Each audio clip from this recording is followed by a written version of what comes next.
Hey everybody! Today I want to show you something that I did.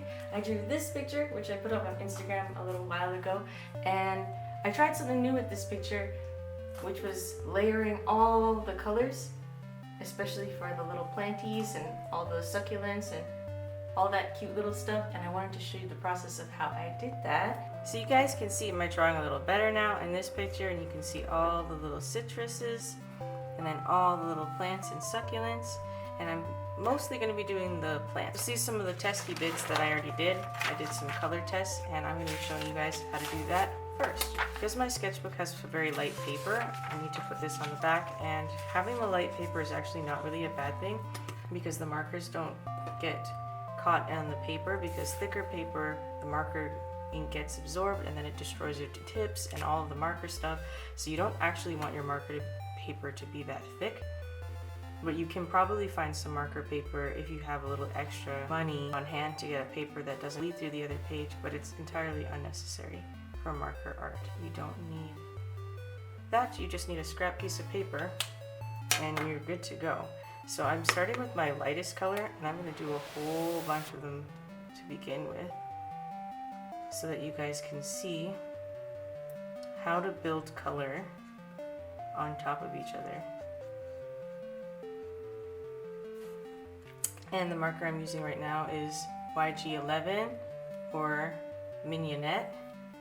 I don't know if I said that properly, hopefully I did, but I don't know. And between circles, you want to wait for them to dry before you start putting other layers on top, because then it will bleed and it won't exactly give you what you're looking for.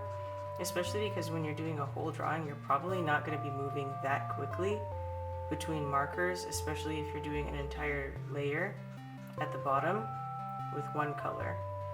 You're always going to start with your lightest color at the bottom, and I already tested these ones to know which one is lightest to darkest. Now these two are not really the same at all. In fact, you can go between these two, being this one on the top or this one on the bottom, or this one on the bottom and this one on the top, and it just depends on how you want it to look.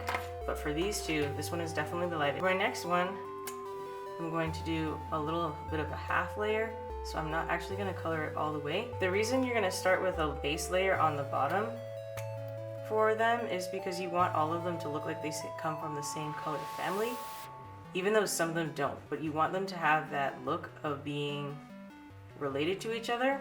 And then you don't get colors that are too off from each other, you get colors that look like they're more similar, even though you're using colors that might not be from the same family. So I'm going to do the next one with this one, and it goes straight into being a darker color, and then I'll show you guys what it looks like without the green underneath, because they do look different. So you can do straight from this one to this one, it doesn't matter, you can do that if you want to. And here's that color without the green underneath, just so you can see. You can also do, oh, that one was BG72 and this one is the BG34, and you can go from this one to that one without actually doing anything underneath also. It just depends on how dramatic you want your difference to look. Personally, I prefer this one, unless you're looking for something a little bit more poppy, then you're going to want this one because it's really cute and it's really bright. But I prefer neutrals, so I usually like to do that one. So I'm going to do the next one with this one being the top.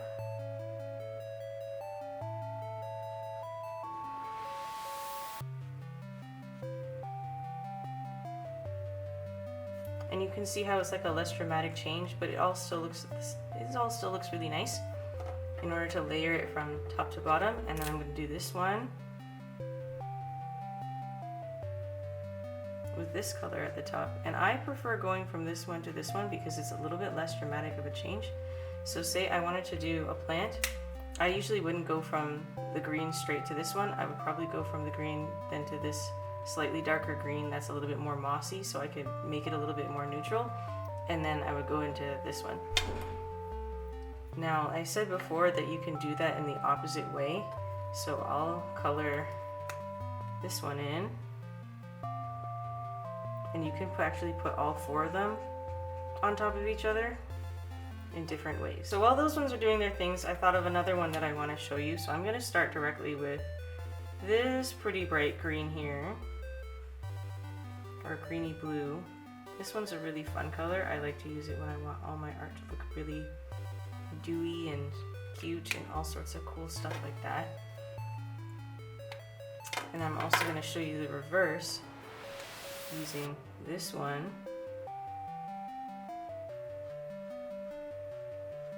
And like I said, for these two, it doesn't actually matter which one you put on the top. So we're going to see how that works in just a second, because I think these two are dry now. So I'm going to put this one middle, or my second middle color, because we're using 4. On this one, I'm going to put this one here as the second middle color. These two are dry now. I'm going to show this one with this on the top. And that cools it right down, but it still gives you that really nice color. It's still a really nice bluey color, and it's like the ocean almost, and so I like that one. And then you can take this color and put it on top of this one instead. I should say that the more layers you put on, the longer you're going to have to wait for it to dry. I'm going to do this one now. So this is the YG11 with the YG61. Yep, 61. With the BG34, and now I'm going to put BG72 on the top. And then you can do the opposite with the top two colors. So you can put the 72 on the middle, and then you put the 34 on the top, and it will look like this. And it really just depends what you want to go for. I was warning about putting lighter colors on top of darker colors, so I'm going to do it to show you what it looks like if you're doing it in the most dramatic way possible. I have a colorless blender. I don't really like to use this that much because I find it pretty pointless. But with the colorless blender, it has no pigment at all. It's just alcohol inside of a marker. And you're gonna go like this. And you're gonna see that suddenly it takes away the color, and that's fine sometimes if that's what you're going for, and it sort of bleeds it and blends it into the paper and makes it look like a ghost. If you do that with a color like this, though, you might not get the same similar like effect in the way you want it to be. Unless you're looking for it to have that like watercolory look and you want it to be blended out, if you color them like that, you're gonna end up with a blotchy looking color. Okay, so I've gone ahead and drawn my plants, and I'm gonna get started.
Thank you for drawing with me. I hope you learned a little bit about color layering. Thanks so much for going on this little draw adventure with me. And I hope you are having a lovely day or night, depends on when you're watching this. Bye!